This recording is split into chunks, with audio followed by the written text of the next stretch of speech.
પેલા મેળા પેલા મેળા મંગળિયાને વધતા શોભા ખણેરી કમાય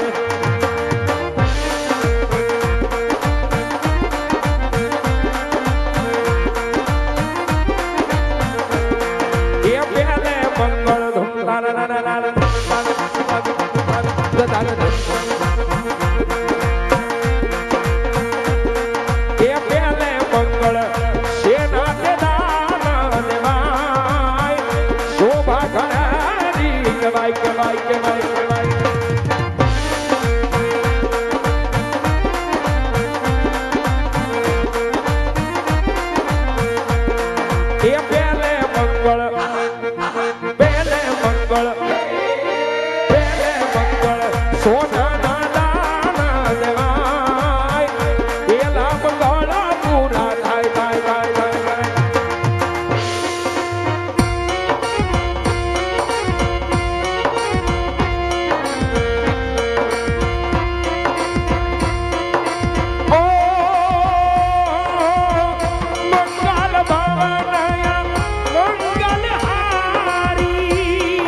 અજીરા બિહારી રામ સિયા રામ જય જય રામ રામ સિયા રામ જય જય રામ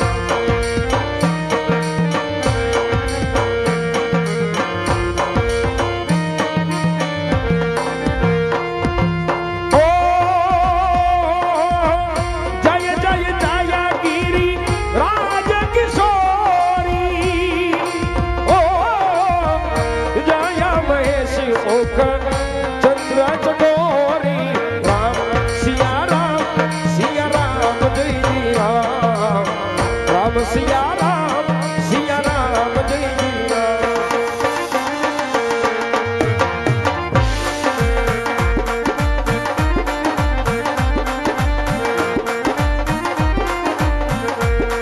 એ બીજા બીજા બીજા બીજા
ભરત શત્રુધન લક્ષ્મણ રામ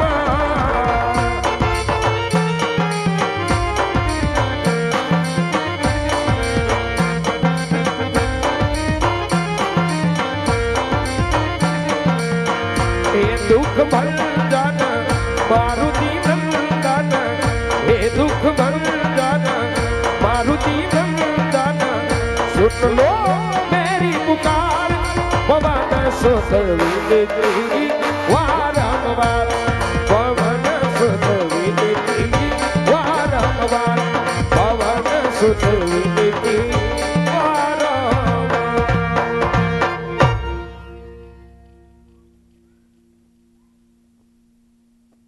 એવું અમારું કનેક્શન કનેસરા ધામનું બાબા રામદેવ રંગમંડળ પુણ્યને પવિત્ર ચોકની અંદર રમવા માટે પધાર્યું હોય.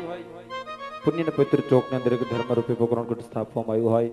પોકરણગઢનો ધણી કહેતા કે મહારાજા અજમલ અને મહારાજા અજમલની દીકરી કહેતા કે બેનબા સગુણા.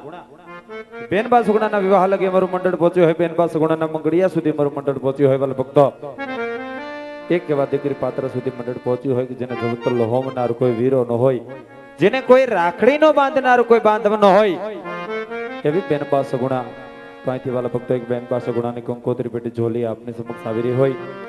ઝોલીની માલિકોર યથાશક્તિ પ્રમાણે ફૂલની તો ફૂલની પાકડી નાખી ઝોલીને વધાવી લેજો. વાલા ઝોલીના દર્શન કરી લેજો.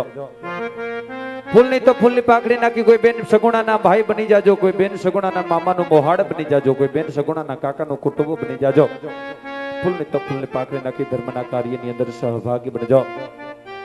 અહીંથી કીધું એમ કે જે કાંઈ પણ આપના તરફથી રકમ આપવામાં આવતી હોય, એક મંડળનો ખર્ચ કાઢતા પરમાર્થના કાર્યની અંદર આપની આ રકમ વાપરવાની હોય. અને પરમાર્થનું કાર્ય કહેતા કે ગામ કનેસરાની માલિકોર જ્યાં લીલો નેજો ફરકતો હોય, જ્યાં સત્ય સનાતન ધર્મની જ્યોત ઝબકતી હોય, એવા રામદેવ પીર મહારાજના સાનિધ્યની માલિકોર જ્યાં 24 કલાક ક્ષેત્ર ચલાવવામાં આવતો હોય. વાલા ભક્તો, જ્યાં ટુકડોની આરી ટુકડોની ભાવના વેચાતી હોય, દેને કો ટુકડા ભલા અને લેને કો હરિ નામની જ્યાં ભાવના વેચાતી હોય, એવા ગામ કનેસરાની માલિકો રણ ક્ષેત્ર ચલાવવામાં આવતું હોય.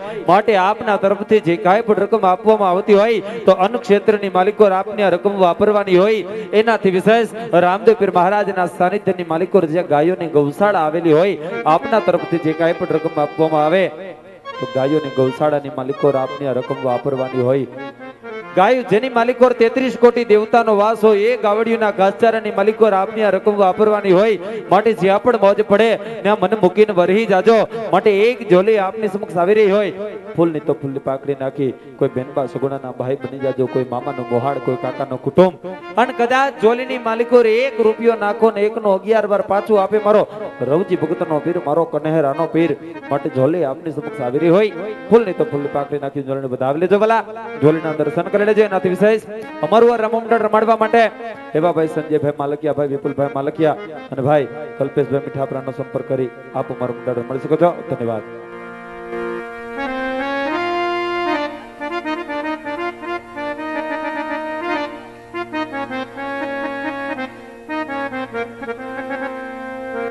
જો કે આમ તો પંચાળની ધરતીની માલિકો અમારું જાગતું પીરાણું, અને એ પીરાણાની જો કદાચ અમે વાત કરી તો 1 2 નહીં અનેક પરચા સાહેબ, પણ એક પરચો જીવતો જાગતો અમારી નજર અમે બનેલો હોય. આ બેન જે આપની સમક્ષ ઉભા છે, નાની દીકરી કૃષિબેન એમનું નામ છે. અમારા મંડળની અંદર અનેક વાર પોતે એમ કહેવાય કે અનેક ગીત ગાય અને હજારો લોકોને એમ કહેવાય કે દિલ ચાહના જીતી લીધી હોય એવા કૃષિબેન. આ બેનબાને હોસ્પિટલની માલિકોર 1 2 હોસ્પિટલ નહીં પણ 2 5 હોસ્પિટલની માલિકોર ડોક્ટરે બાવડા મૂકી દીધા હતા સાહેબ. ડોક્ટરે બાવડા મૂકી દીધા હતા. ડોક્ટરે એમ કહેવાય કહી દીધું હતું કે હવે આની ઘરે થાય એટલી સેવા કરો. અને એવે ટાણે એમ કહેવાય કે આ દીકરીના પપ્પા અને એને માત્ર ને માત્ર હયાની માલિકો એક જ આમ હતી કે હવે મારો કનેહરાનો પીર આમાંથી ઉગારે સાહેબ. એનાથી બીજી કોઈ એમ કહેવાય કે એની દિલની માલિકો ચાહના નહોતી સાહેબ. અને એમ કહેવાય કે કનેહરાનો પીર એક જ એની સાહેબ ભાવના, એનો એક જ ભગવાન. અને એને એમ કહેવાય કે એક આંખમાંથી આહુડું નીકળી ગયું. હવે કે બાપ તાર તોય તું અને જીવાડ તોય તું, મારો તો દીકરી ગણો તોય કૃષિ, મારો તો દીકરો ગણો તોય કૃષિ સાહેબ. ઈ એમ કહેવાય ભાવના લઈ અને કનેસરાની માલિકોર રવજી ભગતની જગ્યા કહેવાય.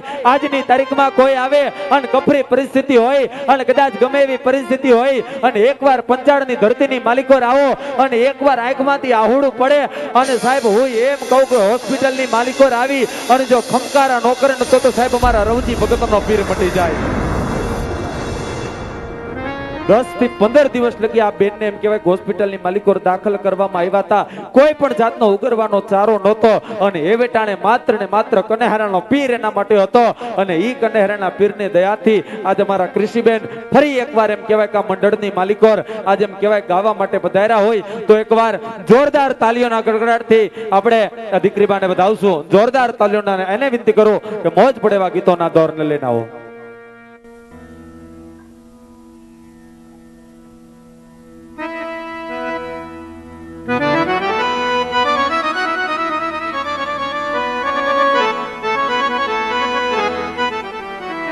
બોલો રામા પીરની જય.